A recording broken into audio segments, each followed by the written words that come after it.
বাংলাদেশ জামায়াত ইসলামের উদ্যোগে সোহরাওয়ার্দী উদ্যানে জুলাই যোদ্ধা এবং শহীদ পরিবারের সদস্যদের জাতীয় সমাবেশ। শনিবার এ কর্মসূচিতে যোগ দিতে সারা দেশ থেকে আসেন অভ্যুত্থানে অবদান রাখা কয়েক হাজার মানুষ। বক্তব্যে উঠে আসে জুলাই বিপ্লবের আকাঙ্ক্ষার কথা। জুলাই সনদের পরিপূর্ণ বাস্তবায়নের দাবি জানান তারা। আমরা জুলাইয়ে এমন একটা বাংলাদেশের স্বপ্ন দেখেছিলাম যে বাংলাদেশে শুধুমাত্র ক্ষমতার বদল হবে না, বরং এই ক্ষমতার যে স্বৈরাচার বানানোর যে পদ্ধতি, যে সিস্টেম, যে আমলাতন্ত্র, যে একচ্ছত্র স্বৈরাচার তন্ত্র, এটি বদল হবে।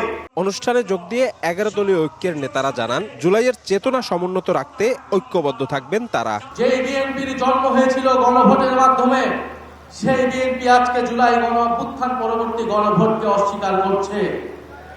ভারতপক্ষে বিএনপি তার অস্তিত্বকেই অস্বীকার করতে শুরু করে দিয়েছে।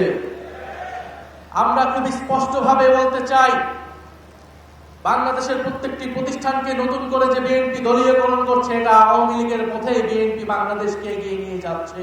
বাছাইকৃত কাঁচামাল ও স্বয়ংক্রিয় ইউরোপিয়ান মেশিনে তৈরি হয় all time honeycomb, all time healthy life. জাতীয় সমস্যাগুলি কিভাবে সমাধান করবেন, সুশাসন কিভাবে প্রতিষ্ঠা করবেন, দেশে কিভাবে শান্তি আসবে, এই বিষয়গুলি নিয়ে চিন্তা ভাবনা করেন। প্রধান অতিথির বক্তব্যে জামায়াত আমির অভিযোগ করেন, বিএনপি ক্ষমতায় গিয়ে নব্য ফ্যাসিবাদী রূপ ধারণ করেছে। বিএনপি প্রত্যেকটি বিষয়ে পতিত পালিয়ে যাওয়া ফ্যাসিবাদের রাস্তা ধরে হাঁটা শুরু করেছে। যে সমস্ত জায়গায় পরিবর্তন দরকার, সুশাসন কায়েমের জন্য, সত্যিকারের স্বাধীনতার স্বাদ জনগণকে দেওয়ার জন্য, প্রত্যেকটি বিষয়ে বিএনপি বিরোধিতা করে চলেছে।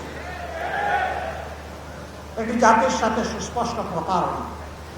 24-এর অভ্যুত্থানের পর এই প্রথম জুলাই শহীদ পরিবার এবং জুলাই যোদ্ধাদের নিয়ে এত বড় সমাবেশ করলো কোনো রাজনৈতিক দল।